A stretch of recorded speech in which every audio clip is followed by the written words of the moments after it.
Picture this. You are sitting in a high-stakes corporate meeting. Oh, the absolute worst. Right. The room is just totally split right down the middle on a major strategy shift. Half the table is glaring at the other half, and suddenly all eyes turn to you for the tie-breaking vote. You get that sudden, paralyzing drop in your stomach. Exactly. You desperately want the safety of both options, so you just freeze. You completely refuse to pick a side. Or, I mean, maybe it is not a boardroom. Yeah. Maybe it is a tense political debate at a family dinner. Or, honestly, maybe you are just staring at a massive takeout menu, entirely incapable of choosing between, like, Thai and Italian. Right. It is a profound psychological paralysis. It really is. We instinctively try to preserve all our potential avenues for as long as possible. Making a choice means killing off an alternative, and, well, human beings are notoriously bad at handling that kind of finality. Totally. And to describe that highly specific, highly uncomfortable moment of being stuck in the middle, we rely on one very everyday phrase. Yes, we do. We say we are on the fence. So today, the mission of this deep dive is to explore the hidden history of that single idiom. And it is quite a history. It really is. Today's source material is this fascinating historical essay tracing the etymology and evolution of the phrase. We are going to trace it from ancient Latin concepts of warfare, straight through the bloody battlefields of the Middle English era, all the way to a fiercely partisan American newspaper in the 1820s. And, looking at how a single piece of language evolves over centuries gives us a remarkably clear window into human psychology. Oh, sure. The words we use casually today were forged in very different, often much more dangerous environments. Right. Understanding that evolution tells us how our ancestors navigated conflict, managed physical threats, and dealt with their own versions of indecision. Okay, let's unpack this, because before we go time traveling back to ancient Rome or 19th century America, we really need to ground ourselves in exactly what we mean when we use this phrase today. That is a great place to start. Because if we look at modern dictionary definitions from our source material, there is actually a subtle divide in how this state of mind is categorized. Yeah, there's a surprising amount of nuance in how we define hesitation. Take Merriam-Webster, for example.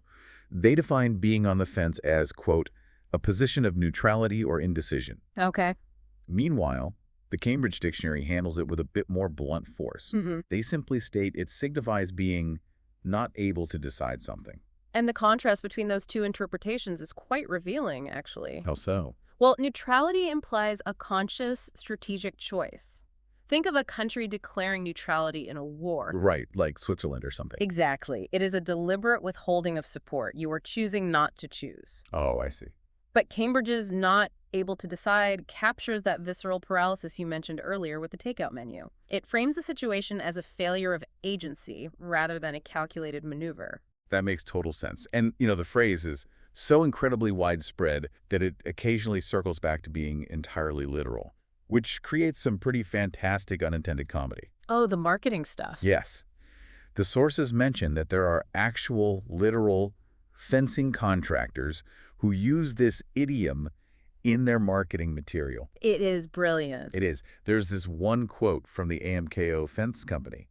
Their official marketing slogan literally reads, "Don't be on the fence when it comes to your new fence." I love that. It plays beautifully on the dual nature of the phrase. It really does. They are acknowledging the psychological hesitation of the buyer while pointing directly to the physical product they install in the ground. Which is funny, but thinking about that physical product brings up an analogy I want to run by you. Go for it. We throw this phrase around so casually. Yeah. You might text a friend, I'm on the fence about going to the party tonight. But let's zero in on the physical imagery for a second. The phrase explicitly evokes a person balancing on top of a physical property line, rather than stepping down into one yard or the other. Right. Think about how physically excruciating it is to actually sit on a sharp wooden picket fence. Yeah, it is certainly not a piece of furniture designed for comfort. Not at all. Yeah. You are trying to balance your entire body weight on a narrow, pointed, rigid piece of wood. It sounds awful. You are fighting gravity, your muscles are trembling just trying to keep you upright, and you are probably getting splinters. Isn't it strange that we use an image of acute physical distress to describe the mental state of indecision? What's fascinating here is how perfectly the physical mechanics of that discomfort map onto our psychological reality. What do you mean? Well, when you are mentally indecisive, you might trick yourself into believing you are avoiding the stress of making the wrong choice. Right, you feel like you are dodging the bullet. Exactly. You think delaying the decision brings relief. But in reality, just like balancing on a sharp wooden picket, maintaining a position of neutrality requires immense, exhausting effort. Oh, wow. That is so true. You are constantly shifting your mental weight to avoid committing. You are not at rest at all. You are suspended in a state of high tension. You are basically holding a mental plank exercise. Yes. A fence is meant to be a boundary marker, not a hammock. Precisely. And to truly grasp why this specific object works so flawlessly as a metaphor for psychological tension, we have to pull back the lens. Okay, let's do it. We need to understand where the physical wooden barrier came from, and more crucially, how it acquired its name. Let's get into that etymology, because the linguistic roots here from our source essay are surprisingly intense. They really are. The word fence does not originally conjure up a peaceful white picket border around a suburban lawn. The term actually derives directly from the word defend. The lineage is remarkably direct. Tracing defend all the way back takes us to the Latin word defendere, which translates to striking down, warding off, or protecting. Right. So built into the very DNA of the modern word fence is this ancient Roman concept of military protection and active defense against a threat.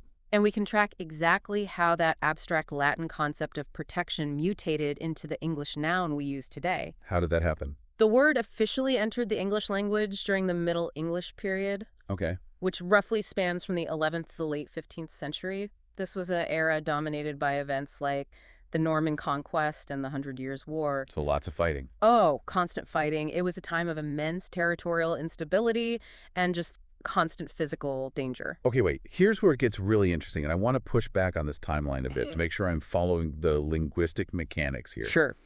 Humanity obviously built wooden palisades, stone walls, and defensive earthworks long before the Middle English period, right? We've been putting barricades in the ground for millennia. Of course. Are the sources saying that the physical object we now call a fence was actually named after the abstract action of defending?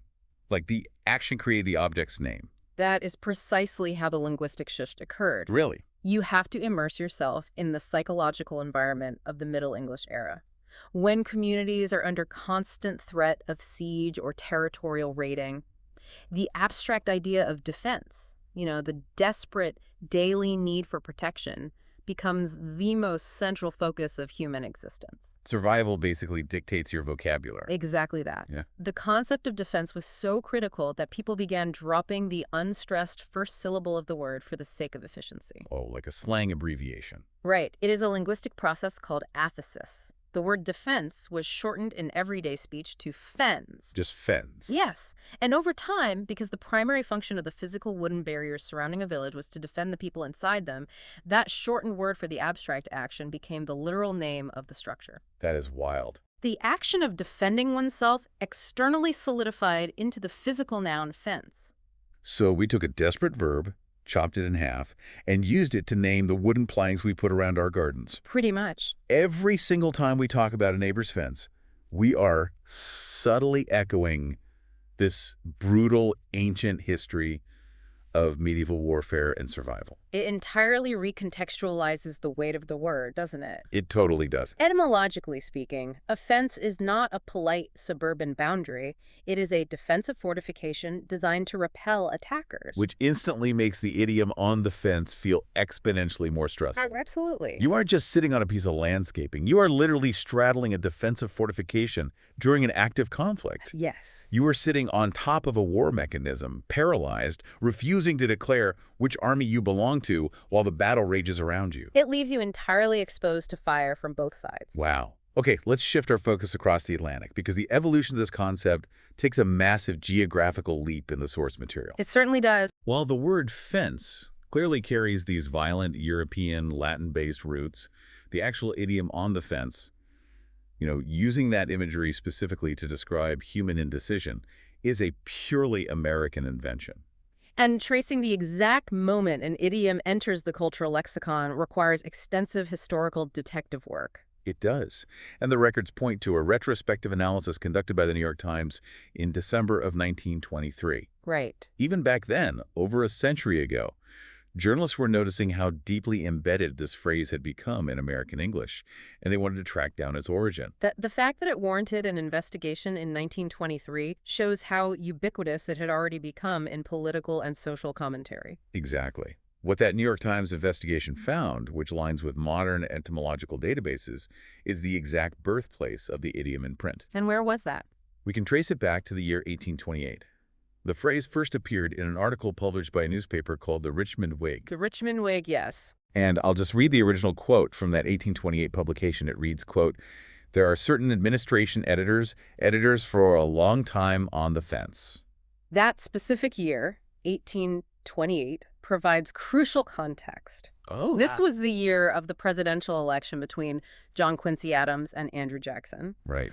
And just to be clear for the listener, our sources are simply reporting on this history, and we are not taking any political sides here, but it remains one of the most viciously polarized, mudslinging political campaigns in American history. A really messy time. Yes, the country was brutally divided. So what does this all mean? When you look at the phrase through the lens of that hyper-partisan 1828 election, you realize the Richmond Whig wasn't making a casual, poetic observation about human hesitation. No, not at all. This was a highly targeted, weaponized insult. They were attacking the integrity of their peers. Yes. The Richmond Whig was aiming this directly at competing journalists, the so-called administration editors. These were newspaper editors who nominally supported the current administration of John Quincy Adams, but were watching Andrew Jackson's populist momentum grow. Out of fear of backing the losing horse, they flat out refused to take a definitive editorial stance. They were preserving their political capital by maintaining a cowardly neutrality. Exactly. It instantly makes me think of modern-day political pundits and the art of the media dodge. Oh, sure. You see this all the time on Sunday morning news shows.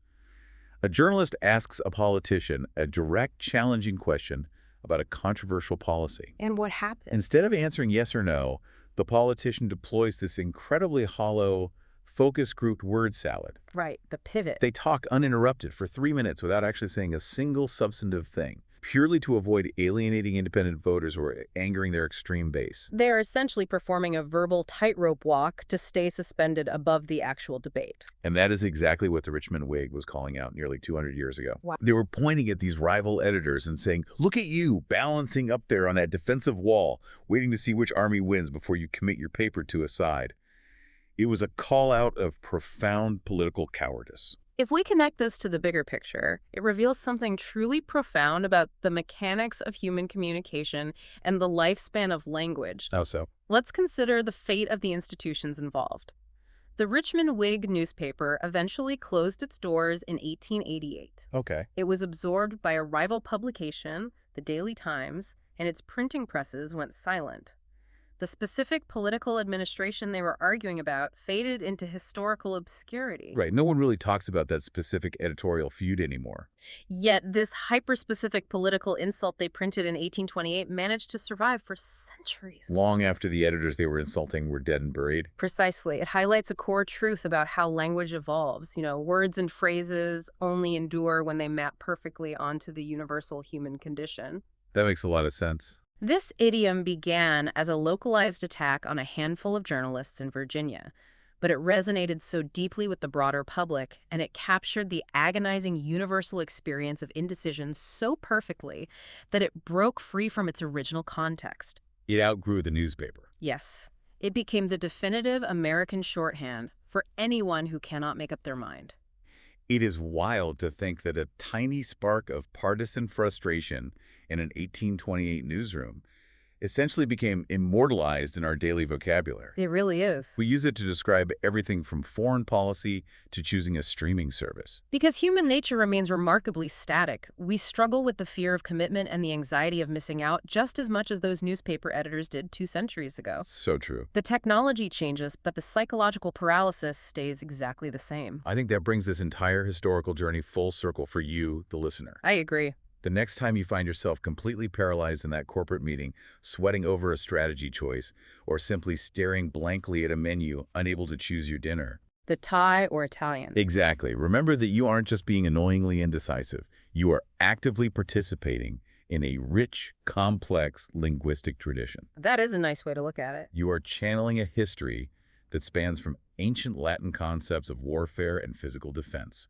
straight through to the fiery, mudslinging world of 1820s American journalism.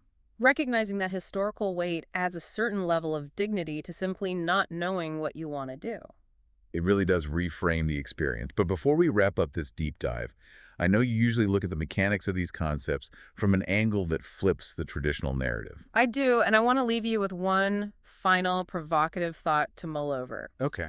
It is something that isn't explicitly spelled out in the etymological records, but it emerges naturally when you analyze the literal physics of the metaphor we've spent this time discussing. I'm ready for it. What is it? Throughout history, this idiom has almost exclusively been deployed as a negative. Right. From the Cambridge Dictionary defining it as an inability, to the Richmond Whig using it as a political insult for cowardice, being on the fence represents a failure. It is framed as an agonizing unwillingness to commit to a side. It is always framed as a weakness. But think about the literal physics of being positioned on top of a boundary wall. Yep. If you are standing firmly on the ground in 1 yard, your vision is heavily restricted. The fence itself blocks your view. Oh, I see where you're going with this. You only have access to the information, the perspective, and the reality of your own side. You are inherently biased by your limited line of sight. Exactly. But sitting on the fence changes your physical relationship to the landscape. It literally elevates you above the ground level arguments. Wow. From the top of that barrier, you possess the highest possible vantage point. You have the unique, unobstructed ability to clearly and objectively observe both sides of the yard at the exact same time. You can see the whole board. So perhaps being on the fence shouldn't automatically be condemned as a negative state of cowardly indecision. In a modern culture that constantly demands we pick a side instantly, taking the deliberate time to sit on the fence might actually be the smartest, most elevated position you can take. I love that. It serves as the optimal vantage point to gather all the facts, observe both territories without bias, and truly understand the complete landscape before you finally decide where to make your jump. So, the next time you find yourself staring down two options, completely paralyzed and refusing to pick a side, don't rush to climb down just because the people on the ground are yelling at you. Maybe you are exactly where you need to be.